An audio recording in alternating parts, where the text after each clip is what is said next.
Bonsoir. Donc, je me présente, Serge Théroux, des éditions Somme Toute.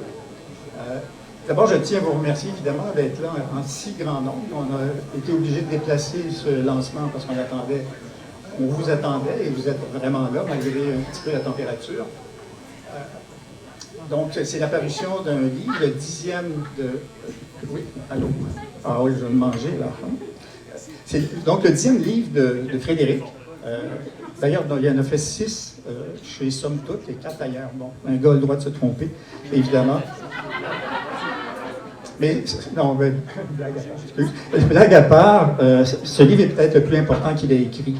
L'origine de ce livre-là, c'est un autre qu'il a fait chez une autre maison d'édition, qui n'était pas une erreur, parce que je n'existais pas, et qui traitait de la fin de l'état de droit, mais avec un point d'interrogation.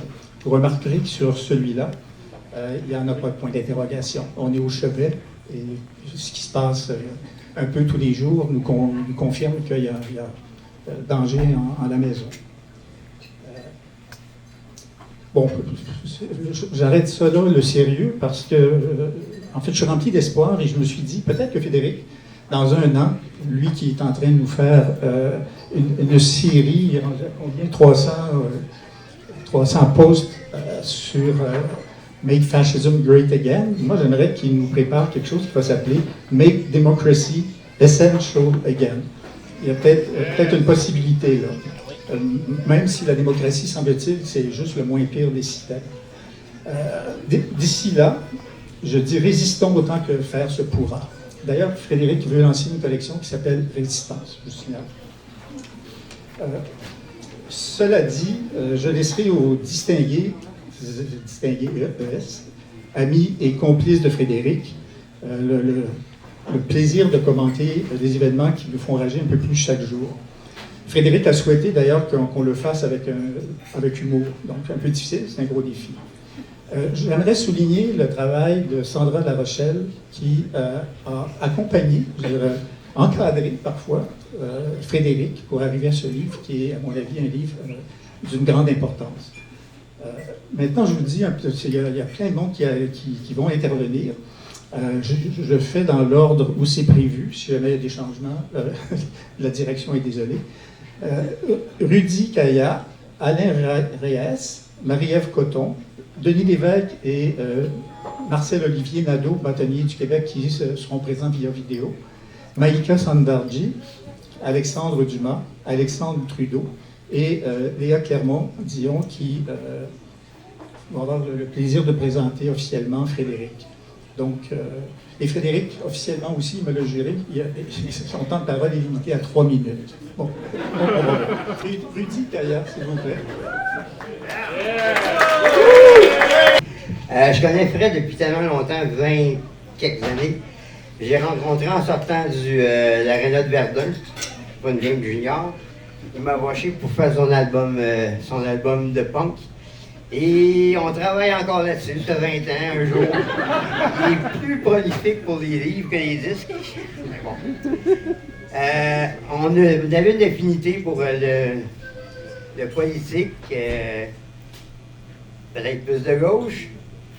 On est devenus super amis, super vite.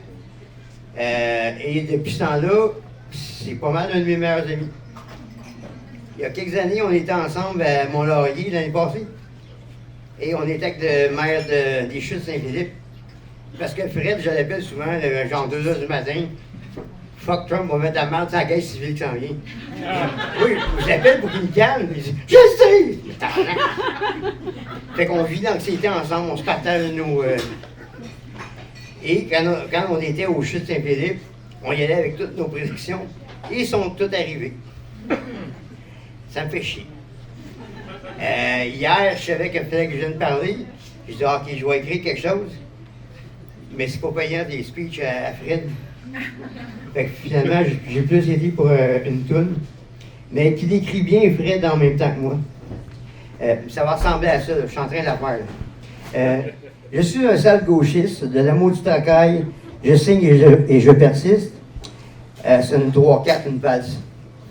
Je ne chanterai pas là, mais je vais vous épargner. Non, j'ai pas honte pantoute, je m'excuserai pas. Et ce coûte que coûte. J'ai vu dans un monde de licorne, assis de woke, sensible et sans borne. Je suis fier d'être ami avec Fred. Je suis fier qu'on soit comme on est. Il m'a engagé quand il travaillait dans une compagnie de relations publiques. Fait que j'ai travaillé avec tout le monde que je trash depuis des années dans mes tunes. Il était gentil, il me donnait les ouvertures de centre d'achat à Saint-Bruno parce qu'il savait que j'avais pas vraiment envie de parler et de dire au maire Vaillancourt comment s'en sortir. J'ai passé la journée à écouter la speech de Trump et je suis de ceux qui aimeraient tellement que ce soit facile à régler, genre, je me suis fait crucifier, puis j'ai fait une joke sur Trump. Puis c'était une joke parce qu'il disait que j'appelais à le faire assassiner. Puis tout le monde me connaît, savent que je veux qu'il vive longtemps, là, je veux qu'il souffre longtemps. Fait que je me suis pas rétracté, mais j'ai, mettons, clarifié ma position. Aujourd'hui, quand je l'écoutais, je suis encore plus sûr. Le gros problème, c'est pas lui, c'est la société. C'est l'extrême droite, le fascisme. Monte partout en même temps. Demain, Trump est mort, les 60 quelques 10 millions qui ont voté pour lui, puis qu'à tous les jours, trip sur ICE, puis tout ça, ils sont encore là. Lui, il est là parce que les autres sont là. Ils l'ont mis là. Puis ça... J'ai pas l'impression que ça va se régler dans ma génération. Moi, mourir, ça va être encore de la merde. Mais je vais me battre jusqu'à la fin, puis il va sûrement venir à mon enterrement, puis dire quelque chose de très beau. Il est toujours été là. Quand j'ai fait mes 14 ici, il était là. Il m'a amené un iPad, et grâce à lui, je continue à faire la musique. Fait je vais continuer, on va continuer à se battre. Puis c'est cute, mais ce livre-là, il est hyper important. Puis il va peut-être... Ça serait très possible qu'il soit désuet dans 2 ans, parce que... on l'a échappé. Puis c'est le genre d'affaire que si on le perd, c'est pas dit que ça va revenir. On ne l'a pas eu pendant des milliers d'années, fait que c'est pas évident. Et sur ça, ben, je vous souhaite bonne lecture. Je souhaite beaucoup de succès à Fred, qui va sûrement m'éclairer encore des fois.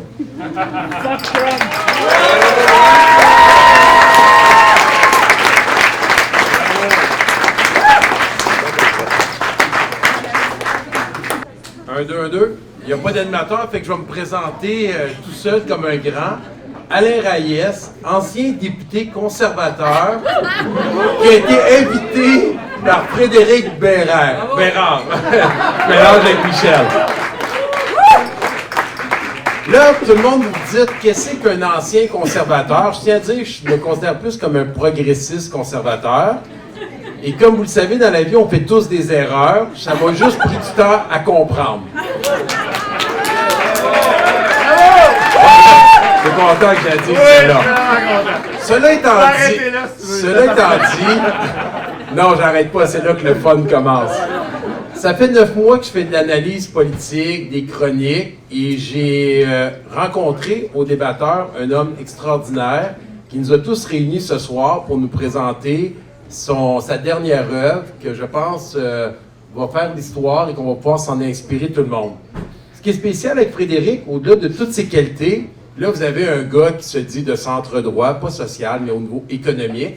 Mais ça, à chaque fois qu'on arrive dans le stationnement, au débatteur, qu'on sort de nos autos parce qu'on arrive en même temps, je trouve toujours ça spécial de voir Alain Reyes arriver en char électrique, un Jeep électrique, à côté de Frédéric qui se dit de gauche en Porsche à l'essence de l'Alberta. C'est correct. On appelle ça la cohérence. Cela étant dit, je dirais que c'est le seul égard dans la situation dans le cas de Frédéric. Enlève ça au montage.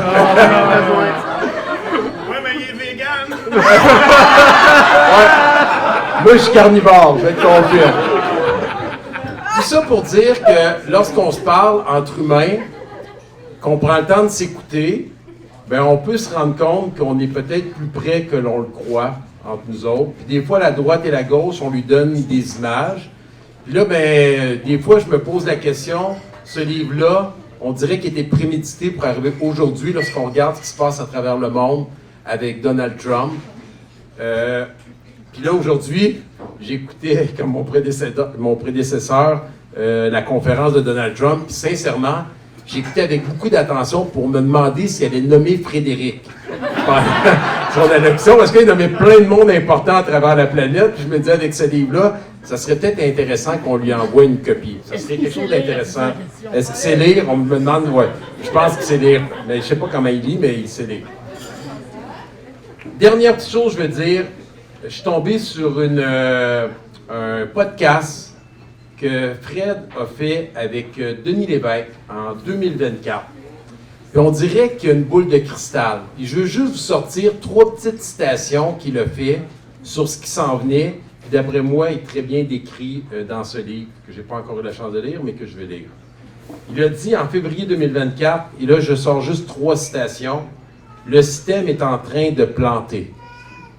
La démocratie est sur le point de sacrer le camp. » Et Denis, je vais te faire une prédiction, ce qui va arriver dans les prochaines années. 1, Trump va être élu. Regardez bien l'état de la démocratie américaine, comment elle va se comporter. Puis je te le dis, l'armée va revenir dans les rues. Sincèrement, je ne sais pas, mais j'aimerais ça que tu arrêtes de réfléchir parce que ce que tu penses est en train de se réaliser. Je vous souhaite à tous une bonne lecture. Je te dis bravo, mon ami, que j'apprends à découvrir avec le plus grand des plaisirs. Et je vous demande à tous, au grand plaisir du bar, de prendre votre verre et de prendre une bonne gorgée à la santé de Frédéric.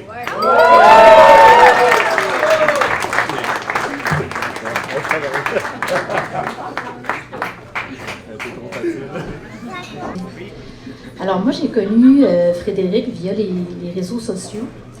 Je me souviens plus trop comment ça a commencé, mais je me souviens juste que quand je l'entendais parler de l'érosion de la démocratie, de la montée de l'extrême droite, à l'époque, c'était déjà quelque chose qui m'angoissait, mais j'étais aussi angoissée du fait que j'en entendais pas parler. Et puis, quand je l'avais entendu à ce moment-là, ça m'avait fait un peu le feeling d'un vilain petit canard qui commence à trouver des membres de sa famille biologique, là, c'est-à-dire par cette communion-là dans la peur de ce qui s'en venait, puis des constats assez alarmants. J'avais aussi à l'époque essayé d'en parler à la radio en suggérant de faire une analyse psychologique de la montée de l'extrême droite. Et on avait refusé mon sujet, on m'avait dit de trouver des sujets plus lumineux. Ouais. Fait que, on est dans la lumière, quelque chose de rare à cette heure, hein? Mais c'est Jung, je pense, qui a dit on n'accède pas à la lumière sans passer par les ténèbres. Et je pense que là, on est en plein là-dedans, dans le sens où on peut pas éviter l'ombre de l'être humain dans laquelle on plonge actuellement. Et c'est en plongeant là-dedans, en arrêtant de faire du déni, en nommant ces choses-là, qu'on va être capable d'en sortir, je crois. Alors, c'est vraiment ce à quoi j'ai beaucoup de gratitude envers Frédéric parce qu'il a commencé à nommer le réel tôt. Et on est vraiment dans une période où je trouve que c'est symptomatique, il y a une difficulté à nommer le réel et c'est extrêmement angoissant. Parce que là, je voyais la liste des invités, je me suis dit, je ne vais pas parler d'état de droit. Là, je voyais les autres, puis j'étais comme, j'ai dit, parle donc de ce que tu connais, les émotions. Tu sais. Et l'époque est extrêmement angoissante, pas juste parce qu'il y a énormément d'incertitudes, ça contribue évidemment, mais un autre aspect extrêmement angoissant, c'est qu'il y a un décalage très weird entre ce qu'on voit, ce qu'on constate, ce qu'on sent se dégrader et ce qui est dit dans l'espace public. La classe médiatique et politique a beaucoup de difficultés à nommer le réel et dans ce fossé-là, on est très démunis, on est très angoissés. Et là-dessus, je remercie Frédéric qui, depuis longtemps, à travers ses livres, les médias sociaux, les médias, nomme le réel.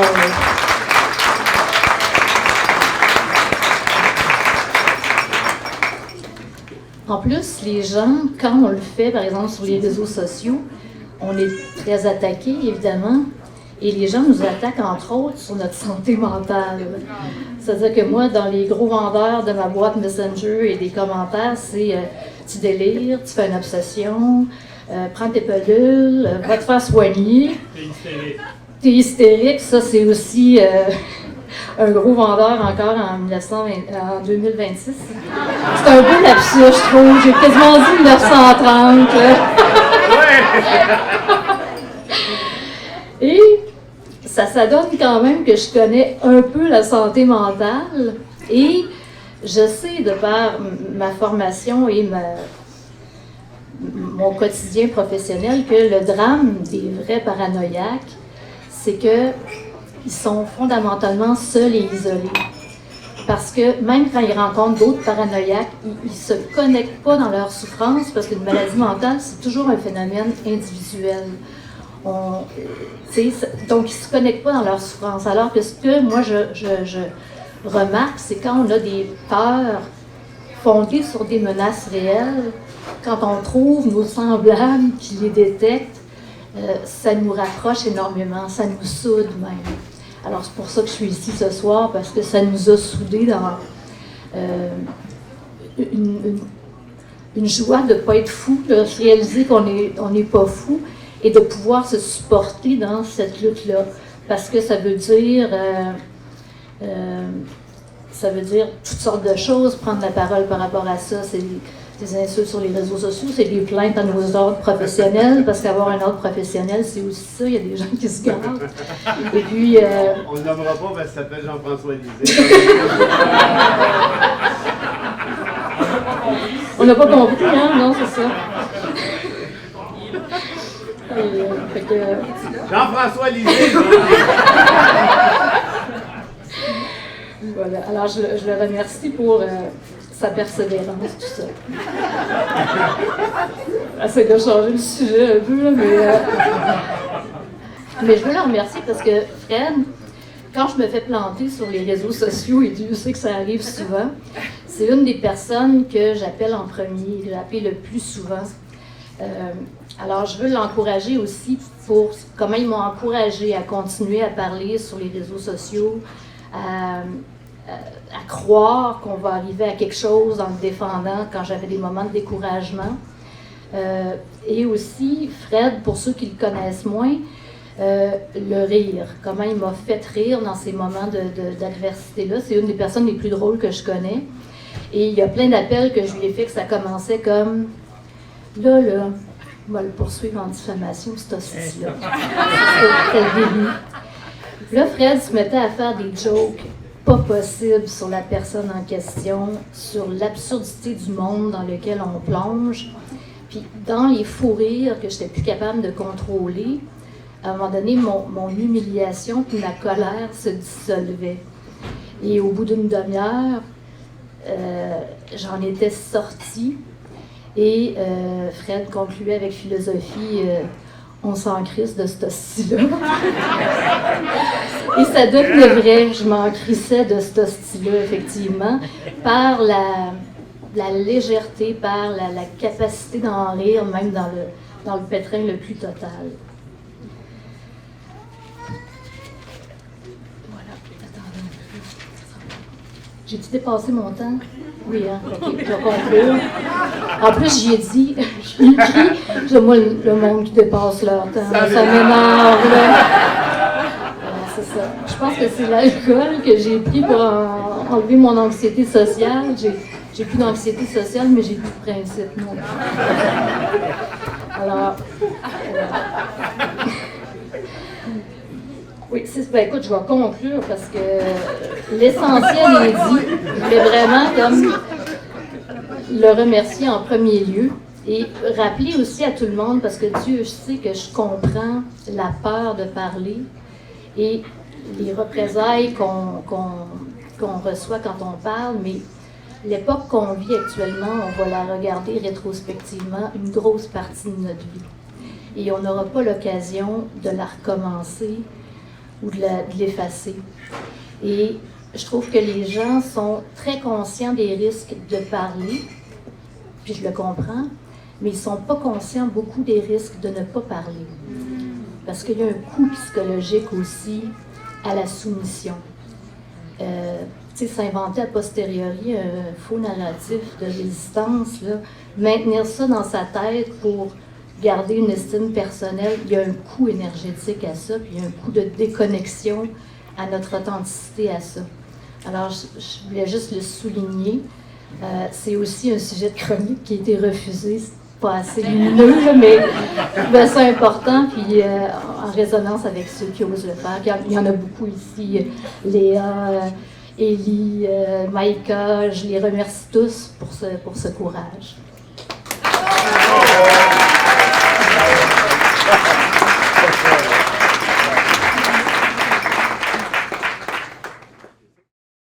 Bonjour à tous.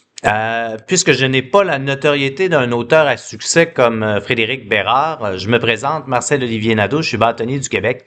J'aurais évidemment aimé être avec vous ce soir, mais le travail me retient dans la région de l'Estrie pour la présentation de nouveaux juges à la Cour. Je suis bien heureux que le professeur, auteur, chroniqueur, avocat et ami Frédéric m'ait demandé de faire un court mot pour le lancement de son livre Au chevet de la démocratie, observations sur le démantèlement de l'État de droit. Vous n'êtes peut-être pas sans savoir que le concept d'État de droit a occupé une part significative de mon temps et celui de mes collaborateurs l'automne dernier. En septembre, le barreau a lancé une campagne de valorisation et de protection de l'État de droit et en novembre a dénoncé l'effritement de l'État de droit en raison de dispositions contenues à différents projets de loi, le projet de loi sur la Constitution du Québec, sur la rémunération des médecins, sur la gouvernance des syndicats et finalement, en décembre, nous avons comparu en commission parlementaire sur le projet de loi 1, le projet de constitution, pour dénoncer ce que nous estimons être des atteintes frontales à l'État de droit. Pour ne pas les nommer, entraves pour s'adresser aux tribunaux, atteinte à la séparation des pouvoirs, atteinte également au régime de protection des droits et finalement, manquement majeur et flagrant à la nécessaire transparence démocratique. Si je vous dis cela, c'est parce qu'à chaque occasion, j'ai cru bon consulter Frédéric, recevoir ses conseils. Pourquoi? D'abord parce que il a vu avant bien d'autres les risques encourus par les démocraties libérales telles que nous les connaissons depuis la fin de la Seconde Guerre mondiale. Et est-il utile de le rappeler, son livre, La fin de l'État de droit, est paru en 2014, 2 ans avant l'élection, la première élection de M. Trump. Si j'aime également m'entretenir avec Frédéric, c'est parce qu'il vulgarise l'État de droit au quotidien et que c'est peut-être là le plus grand défi du 21e siècle, que toutes et tous comprennent ce que le respect de la règle de droit nous a apporté dans les 80 dernières années et tout ce que son irrespect nous avait coûté dans les 30 années précédentes. Et pour ça, le travail de Frédéric, qu'il s'agisse de ses livres, qu'il s'agisse de ses chroniques, qu'il s'agisse de ses chroniques écrites ou de ses chroniques radiophoniques, sont essentiels à cette prise de conscience et son expertise est précieuse. Et aussi, si j'aime m'entretenir avec Fred, c'est parce qu'il le fait toujours avec une grande générosité. Il est généreux de son temps, il est généreux de ses connaissances. Pour la petite histoire, bien qu'il réservait cette citation d'Albert Camus pour la couverture de son livre, il me l'a pointé avec bonté lorsque je préparais mon discours au moment de mon assermentation en juin dernier. Donc, Frédéric, merci pour cette nouvelle contribution au débat démocratique, pour tes conseils, ton écoute, et à tous, bonne soirée et bien sûr, bonne lecture. Merci. Bonsoir tout le monde, j'espère que vous avez du plaisir ce soir. Je suis en fait persuadé que vous allez en avoir parce que on a du fun avec Frédéric. Frédéric, je le connais depuis 15 ans, depuis qu'il était venu commenter l'actualité à mon émission à TVA. Il était venu parler de la crise étudiante. J'ai trouvé bon. J'ai rencontré par hasard une semaine après dans un restaurant. J'ai dit, aimerais-tu ça faire de la télévision? Il m'a dit oui. Et depuis ce temps-là, notre collaboration s'est transformée en amitié. Et je dirais même peut-être en quelque chose de plus substantiel, de complicité. On n'est pas toujours d'accord, loin de là, sur les débats dont on traite à l'émission ou ailleurs, mais on a une façon de penser qui, même si elle est différente d'un à l'autre, nous fait avancer. Et au début, vous voyez, à l'élection de Trump, moi je disais que ça commençait à être dangereux.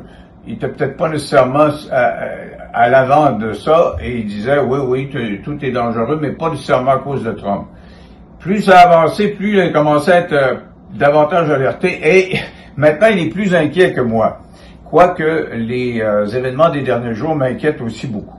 Alors, on discute de ce genre de questions-là. Il en est question d'ailleurs dans ce livre. Ce sont des chroniques. Alors, au cours de cette soirée-là, vous avez parlé de toutes sortes de choses. Parlez de sport avec lui aussi. C'est un maniaque de sport. Vous voyez, je suis à Toronto là, actuellement. Et il a été voir en série mondiale les Blue Jays. Alors, on parle des Blue Jays autant qu'on va parler de Tocqueville.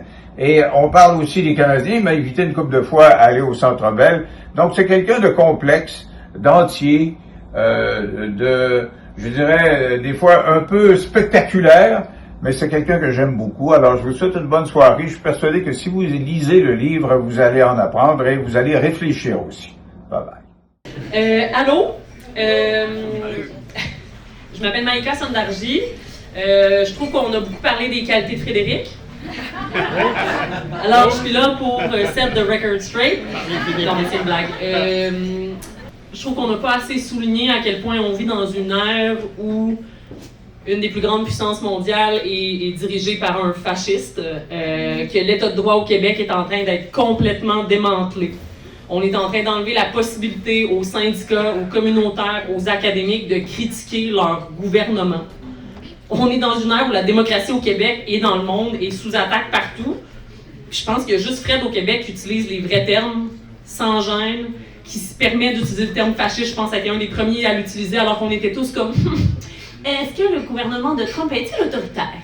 Y a-t-il des tendances fascisantes? Pouvons-nous dire qu'on peut le dire, tu sais? » Puis comment on a rencontré Léa et moi? Ben, Léa le connaissait déjà, mais moi j'ai rencontré Frédéric à notre podcast, On se livre, pour parler d'un de ses derniers livres. Et ça nous a amené beaucoup de haine en ligne, parce que Frédéric est adulé par beaucoup. Il est aussi détesté par certaines personnes au Québec, mais ça prouve, selon moi, ce que je suis en train de dire, c'est-à-dire il n'a pas peur de dire les choses. Parler de racisme au Québec, là, c'est pas toujours... c'est comme si une fois que tu parles de racisme ou de... T'es plus un vrai Québécois quand tu parles de dérive autoritaire, mais je pense qu'une des plus grandes qualités de Frédéric, c'est qu'il aime profondément le Québec. Puis pour le critiquer comme ça, puis pour être aussi honnête, ça prend une sacrée dose d'amour, puis d'empathie, puis de désir qu'on aille mieux ensemble. Parce que oui, ta grande gueule, c'est ça qu'on voit de toi, mais c'est parce que pour de vrai, t'as une quantité d'amour, parce que je trouve que les gens qui se taillent en ce moment, c'est parce qu'on manque de courage et d'amour. Puis j'ai juste l'expression en anglais, mais tu sais, tu cares. Il care beaucoup. À chaque fois qu'on a des problèmes de droit, j'ai un problème avec ma voisine qui a un arbre mitoyen qui a zéro rapport avec la politique. Fred était tellement outré que, tu sais, il a mis quelqu'un de son équipe là-dessus, puis il était comme non, on va te faire une mise en demeure. Puis j'étais comme ok, il était prêt à aller pour moi en petite créance. Puis, mais c'est surtout, Fred, il care beaucoup. Puis comme moi, ben, tu cares sur la chute de la démocratie au Québec et ailleurs. Donc merci beaucoup.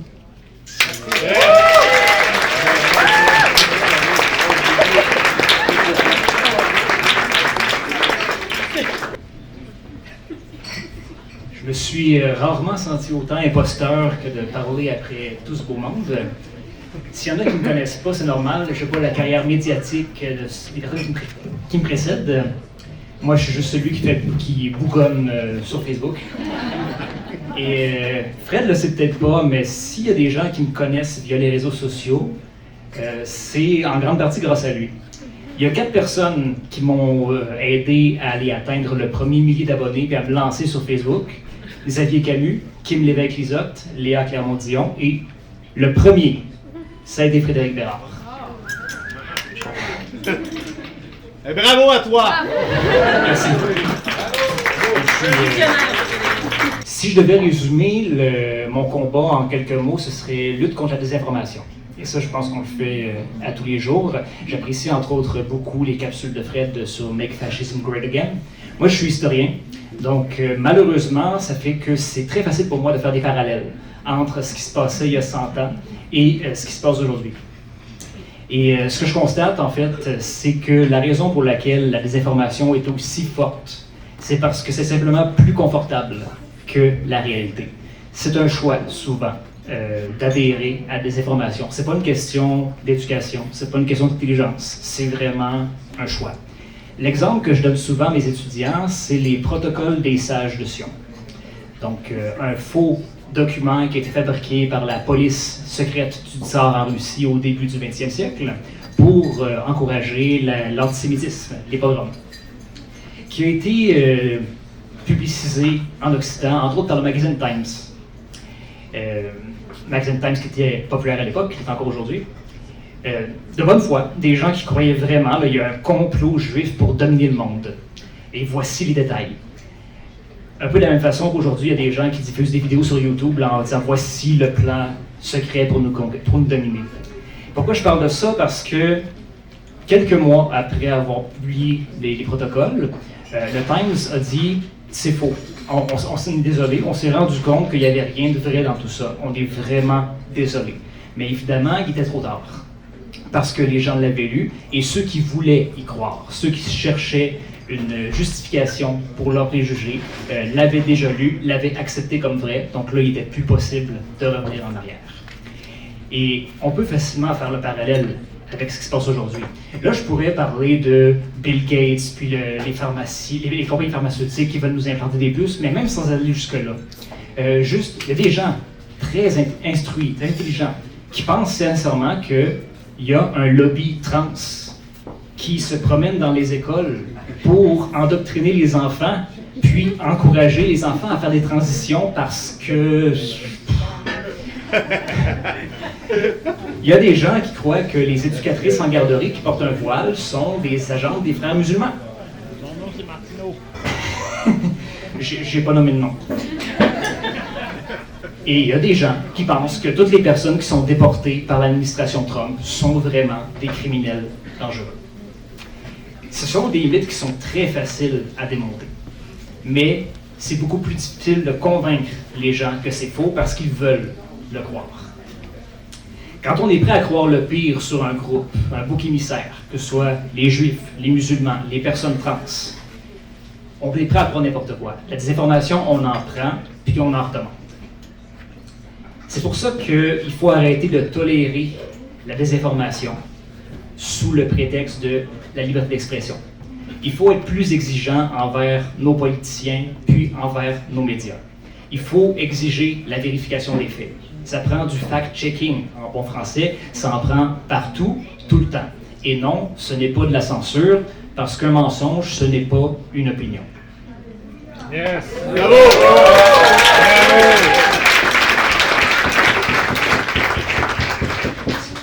Et là, on va me dire, oui, mais imagine les dérives possibles. Là, si on commence à imposer la vérification, imagine les limites à la liberté d'expression.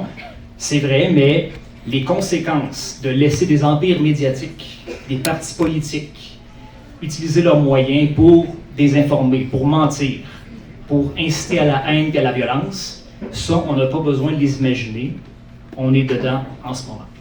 Puis c'est comme ça qu'il faut continuer à se battre. Et c'est comme ça que je continue à battre à vos côtés. Et Fred le fait très bien à tous les jours. C'est toujours un plaisir de te lire et de t'entendre. Et merci pour ce que tu fais, c'est extrêmement précieux.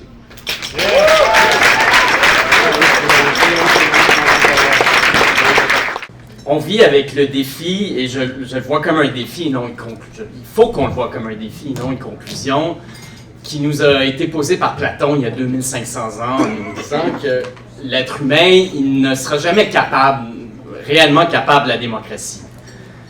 Parce qu'on sera toujours trop en proie à nos émotions, il sera toujours trop facile de nous manipuler, et ça demeure un défi jusqu'à ce jour. Nous devons, à chaque moment, prouver qu'il a tort.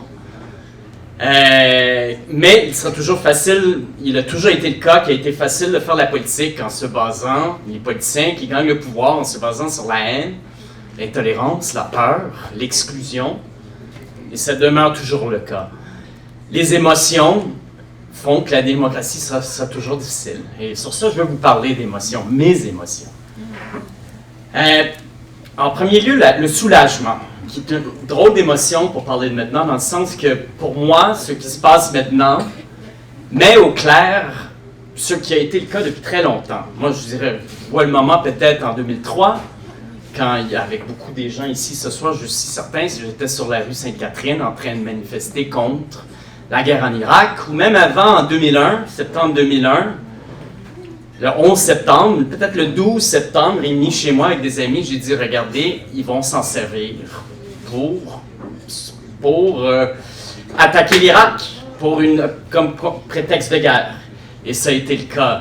Le soulagement vient du fait, et là je voudrais dire aussi que Trump, qui nous horrifie certainement, me soulage à un point, et pour montrer à quel point je suis cynique, me soulage parce qu'il rend au clair et évident des choses qui étaient réelles bien avant.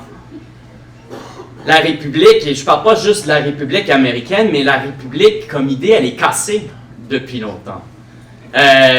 On va devoir se poser la question de plus en plus, est-ce qu'une république libérale démocratique peut survivre seule? C'est là qu'on est rendu. Est-ce qu'on peut être seul avec... Parce que, ça, évidemment, je réalise qu'il y a du dérapage sans arrêt ici aussi, mais on n'est pas rendu au point... franchement, on a un premier ministre maintenant qui se réveille au fait, et ça a été cause de beaucoup d'arguments familiaux chez moi, de dire qui se réveille au fait que c'est fini. L'idée de la République, elle est atteinte mortellement. Et que ça ne sera pas long peut-être où nous-mêmes ici, on va voir pas juste une érosion, pas juste du dérapage, pas juste du populisme, mais la fin de l'état de droit sans point d'interrogation. Et donc, je saute les émotions qu'on a tous, la rage, l'horreur, la peur, on les connaît tous. Et je vais finir avec une autre émotion c'est la honte. J'ai 52 ans, je suis père d'adolescents et d'adolescentes, et donc j'ai le sentiment que moi, à mon âge, je suis responsable de ce monde. Et pourtant, il ne fait que s'empirer. Que j'ai grandi, chez moi, j'ai grandi avec pas juste l'espoir, mais l'idée que l'idée des Lumières, que le libéralisme philosophique, pas politique, mais philosophique, l'idée que la seule entité de sûr, c'est la personne. Et les droits de la personne, et pas juste les droits, mais la dignité des personnes. Qui, pour moi, comprend évidemment, chez nous, comprenait toute l'idée de choisir qui on est, d'être les auteurs de nos propres histoires. Et dans ma vie, pourtant, j'ai essayé de montrer les injustices qui se passaient comme je pouvais, comme Frédéric, à ma façon, et je ne vois que les choses s'empirent, que Platon a de plus en plus raison. Et ça fait que j'ai honte. Et alors, je dois me poser la question, que devons-nous faire? Et la seule réponse, Frédéric nous la livre ce soir, il faut écrire, il faut parler, il faut dire qu'on n'accepte pas, qu'on n'acceptera pas, qu'on n'acceptera jamais, et s'il le faut, grand pacifiste que je suis, de se battre. Désolé, merci, bonsoir, salut. Bonsoir tout le monde, j'espère que vous allez bien.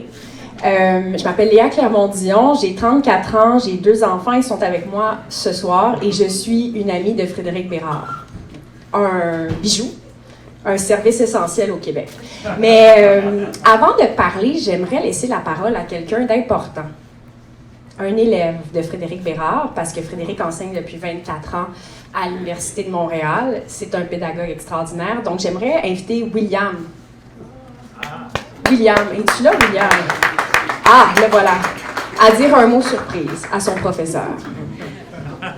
Oui, bonjour, vous m'entendez bien? Oui, je vais faire ce cours parce que là, il va se dire, enlevez-y le micro, il va dire des niaiseries. Ce qui serait peut-être pas faux, par ailleurs. Peut-être 2 messages.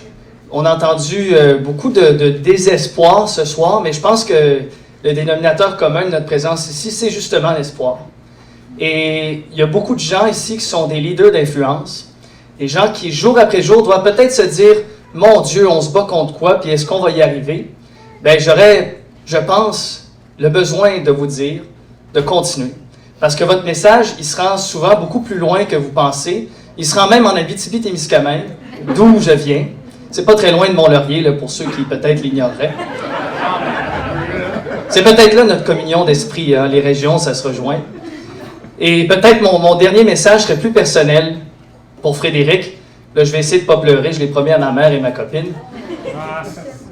Frédéric, je pense que dans la vie de plusieurs personnes, tu as un impact qui est énorme, qui est très grand, puis souvent tu le sous-estimes. On se pose souvent des questions tous les deux sur l'impact que tu as dans le monde, et surtout au Québec, par tes écrits, mais aussi par ton commentariat.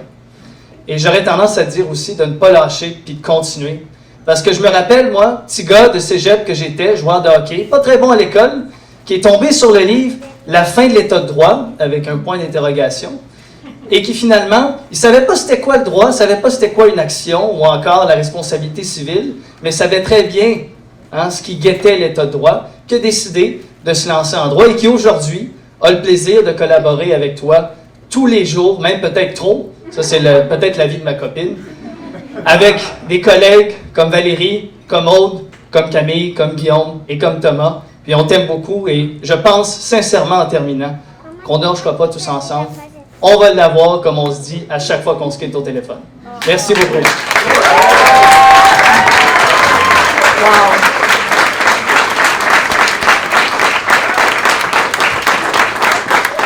C'est qui ça, Frédéric Bérard? C'est un humaniste. C'est un grand juriste.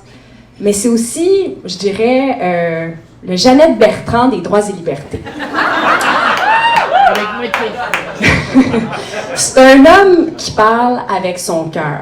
C'est un homme qui aime le Québec, qui aime les Québécois et les Québécoises, puis qui redonne. Il pourrait être un juriste fraîchier, qui glosse un peu avec son jargon juridique, mais il parle à tout le monde.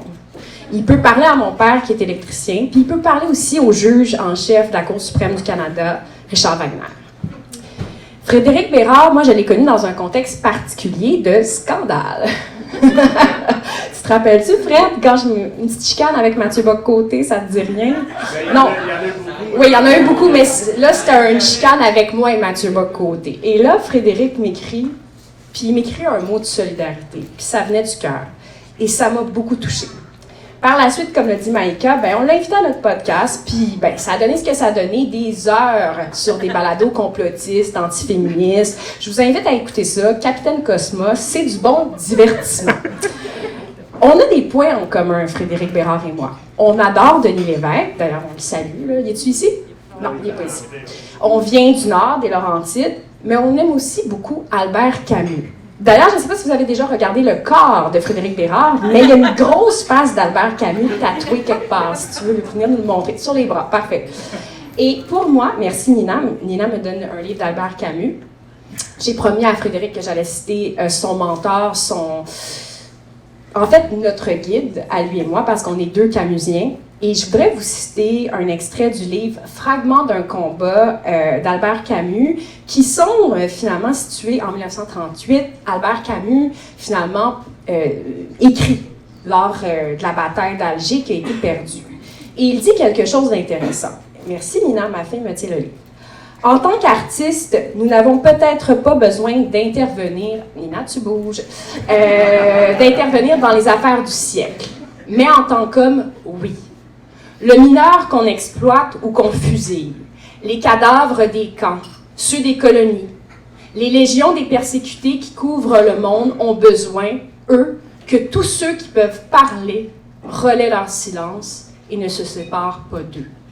Je n'ai pas écrit jour après jour des articles et des textes de combat. Je n'ai pas participé aux luttes communes parce que j'avais envie que le monde se couvre de statues grecques et de chefs-d'œuvre.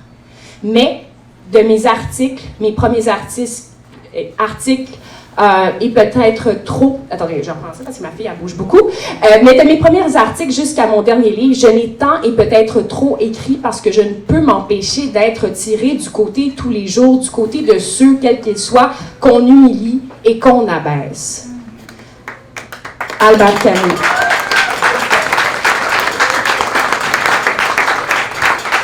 Oui, Nina, qu'est-ce que tu veux dire, ma prune? Qu'est-ce que tu veux? Ah, tu vas dans les bois. Parfait. Alors, je la prends. Voilà. Frédéric Bérard est du côté des marginalisés, de ceux qu'on oppresse et qu'on opprime, comme Jeannette Bertrand, comme Albert Camus. Ce qu'il fait depuis une dizaine d'années, vous allez découvrir dans ce livre-là, c'est qu'il documente l'effritement de notre démocratie, des droits et libertés. C'est un allié des femmes. C'est un allié de tout le monde, en fait. Et il nous aide. Ce qu'il a fait depuis une dizaine d'années, c'est ce qu'il raconte dans Au chevet de la démocratie. C'est l'effritement des droits qu'il explique clairement. Et à l'heure actuelle, si aujourd'hui je suis ici... Tu veux dire quelque chose, Nina? Tu veux m'interrompre? Qu'est-ce que tu veux dire? Bonjour. OK. Elle veut dire bonjour. Bien, parlant de toi, Nina, je vais arriver au cœur du sujet. Si je suis ici aujourd'hui, c'est que j'ai besoin d'espoir pour mes enfants, pour Nina et Elio. Ces jours-ci, Elio, avant de se coucher, me demande « Maman, pourquoi le gars orange a envahi le Venezuela? Pourquoi il fait violence aux autres? Pourquoi? » Puis des fois, je ne sais pas quoi lui répondre. Puis je regarde l'indignation dans le regard de mon fils et de ma fille, puis je revois en fait le regard d'indignation de Frédéric Bérard. Parce que Frédéric Bérard a gardé l'enfant en lui, l'enfant qui veut améliorer les choses. Je l'imagine à Mont-Tremblant, dans les Laurentides, ou d'où qu'il vient, dans la cour d'école, indigné parce qu'il voit d'autres enfants se faire piétiner. C'est la même chose qui habite mes enfants que Frédéric Bérard aujourd'hui. Puis on a besoin d'espoir pour la suite du monde. Puis quand je ne sais plus quoi répondre à mon fils et ma fille, je leur dis, vous avez besoin de modèles, mes enfants. Puis un jour, je vais leur donner Au chevet de la démocratie. Puis je vais leur dire, écoutez Frédéric Bérard. Merci beaucoup.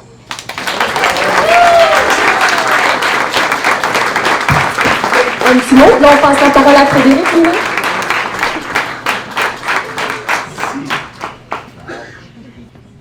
Quand mon éditeur et néanmoins ami, Serge Théroux, m'a dit « On va faire une causerie à ton lancement, tu pourras répondre aux questions de quelqu'un. » J'ai dit « Ça me tente plus. » Il dit « Comment ça? » Puis ça fait 15 ans que je dis la même affaire. S'ils n'ont pas encore compris, ils ne vont pas comprendre bien plus. Et j'ai décidé d'inviter une brochette d'amis, de camarades, de copains, de copines, qui vous ont servi leur vision du monde, qui est la mienne à 100%, disons-le franchement. Il y a juste un invité qui manque ce soir, puis je le salue, c'est Olivier Primo. Il est occupé, il est en entrevue avec Mario Dumont. Mais une prochaine fois. Pourquoi je suis content que vous soyez ici, nombreux? D'ailleurs, je connais, je sais pas, je connais 30-40% du monde. Ça, c'est une première pour moi. Alors, merci d'être là. Franchement, c'est un peu étonnant. Quand je suis arrivé tout à l'heure en Uber, j'ai vu que le bar était quasiment... En tout cas, il y avait pas mal de monde. Je connaissais personne. J'ai dit, écoute, je pensais que c'était une soirée privée. Et là, quand je suis arrivé, je voyais les gens avec le livre. Je dis, écoute, il se passe quelque chose. Et ce qui se passe, c'est je pense qu'on a besoin de solidarité. Marie-Ève en a parlé. On a besoin d'amour, on a besoin d'humanisme, on a besoin d'empathie, puis on a besoin de se retrouver aussi. L'autre raison, c'est, évidemment, à titre personnel, de voir ces gens qui se déplacent dans cette bande de neige-là pour un petit livre. Merci encore. Si j'ai promis à Raïs que je ferais en bas de 3 minutes, je l'ai probablement déjà busté, mais tu vas voir, allez, ça sera pas si long que ça. Il te reste encore 1 minute 12. Tu es content, il y a vraiment... Tu sais qu'une bière, c'est juste 10 piastres, faut pas virer faux. Alors, pourquoi je suis content que vous soyez là, je vais vous dire. C'est parce que je suis convaincu, sincèrement, depuis tout le temps, qu'il y a beaucoup plus de bonnes personnes que de mauvaises personnes. Puis je suis convaincu aussi, cela dit, que les mauvaises personnes prennent beaucoup plus de place, parlent beaucoup plus fort, inondent les tribunes, vont brailler après qu'ils ne peuvent plus rien dire sur 60 chaînes de télé, radio et compagnie. Mais reste que les bonnes personnes, les humanistes, sont en grand nombre. Rappelons-nous qu'Hitler a été plébiscité. Il faut oublier ça. Les Allemands, ce pas des nazis. Mais il y a eu un buzz, il y a eu des grands gueules, il y a eu de la frustration, il y a des manipulateurs, des gens qui ont instrumentalisé cette haine-là. Les bonnes personnes, elles, souvent, se sont tues. Parce que c'est trop de troubles, parce que c'est compliqué, parce que ma job, parce que si, puis parce que j'ai d'autres choses à faire, j'ai des enfants, puis ainsi de suite. C'est tout à fait légitime. Sauf qu'arrive un moment donné où là, ces bonnes personnes-là doivent parler, doivent plonger, doivent prendre position. Je pense qu'on en est là, de toute évidence.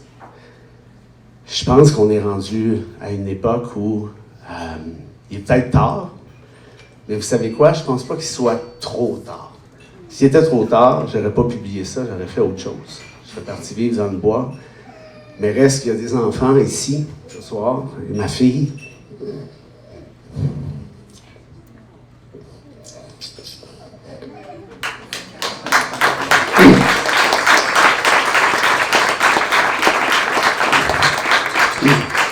Ça, c'est vraiment cave.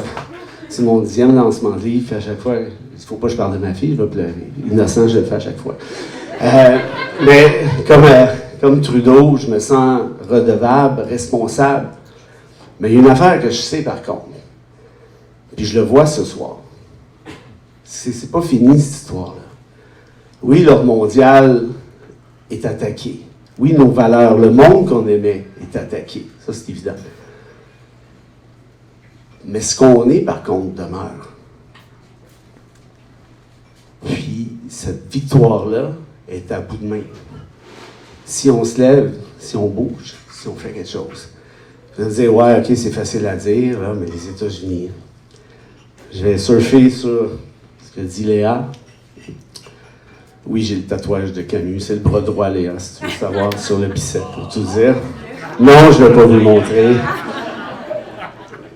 Prix Nobel de la littérature, pas de la paix, ça, on réserve ça à d'autres bozos. Là. Le prix Nobel de la littérature, 1959, Albert Camus, dans son discours. Camus disait ceci. « Toutes les générations se croient vouées à sauver le monde. La mienne sait très bien qu'elle ne le fera pas. Mais sa tâche est peut-être plus grande, celle d'empêcher que le monde ne se défasse. »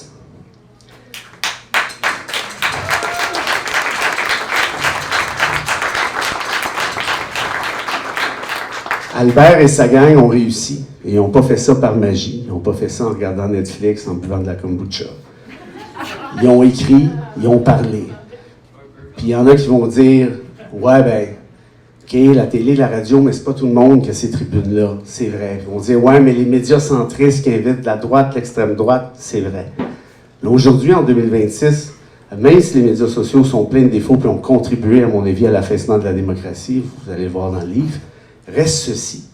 Vous en avez tous un, média social, peut-être deux. Vous avez des amis, vous avez des familles, vous avez des collègues de travail. Vous avez le droit de parler. Vous avez le droit de dire pourquoi Trump est dangereux, pourquoi la démocratie est en danger, pourquoi l'État de droit est en train de s'effondrer, pourquoi non, c'est pas correct d'écœurer des trans parce que moi, je suis pas à l'aise avec qu'est-ce que ça peut te crisser ce que des bobettes des autres, honnêtement. Moi, personnellement, rien. Que ce soit un sujet de... Combien de temps qu'on a passé là-dessus? Ouais, mais là, y a-tu vraiment... C'est pas de tes affaires. Ouais, mais là, moi, la religion, ben tant mieux, on s'en crisse. Laisse-les tranquilles. Ouais, mais là, les 2 prières de rue, c'était pour contester un génocide. Là, je viens de dire ça, Radio-Canada ne diffusera certainement pas, ni la presse, mon propos.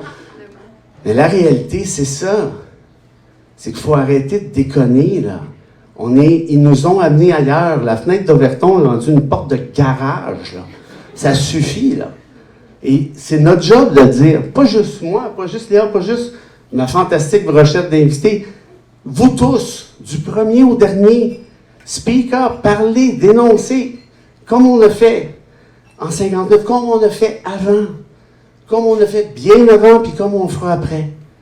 Parce que si on se tient debout, si on se tient ensemble, comme ce soir, puis on dit là, ça va faire, puis on va nommer les vraies choses. Oui, c'est du fascisme. Est-ce qui débarque dans des maisons à coups de pied dans les portes avec des mitraillettes pour ramasser quiconque est foncé? Sacrement, c'est pas d'autre chose que du fascisme, là. Ah oui, mais non, là, c'est parce que là... il y a-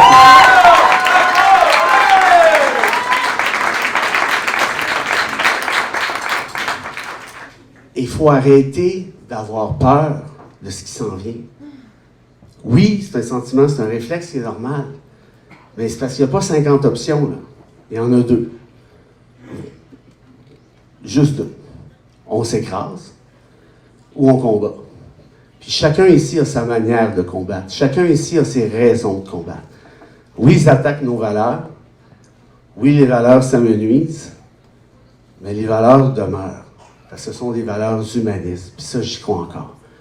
Si on continue de se tenir ensemble, si on continue de combattre, puis si on continue aussi de se dire, sais-tu quoi? Peut-être un peu quétaine, mais moi, l'amour, là, j'y crois plus que la haine. C'est drôle, hein? Je suis encore comme ça. Puis Léa disait que j'ai peut-être gardé mon cœur d'enfant. Je ne sais pas. Sûrement. J'aurais aimé être maturé comme tout le monde, peut-être un peu. Mais oui, je pense que je l'ai gardé. Puis oui, l'injustice vient me chercher. Puis oui, ça met profondément en crise, systématiquement. Puis il faut que ça revienne, ce sentiment-là. Puis le sentiment, c'est une chose. Mais le sentiment, si vous le gardez pour vous, ça ne donne pas grand-chose. Il faut le mettre en action. Puis j'ai envie de penser que ce soir, c'était mon idée, de faire parler tous ces fantastiques amis, dire, ben, on crée quelque chose, on crée un buzz, on crée un petit mouvement, puis on rentre dans le tas, puis ils nous auront pas. Merci.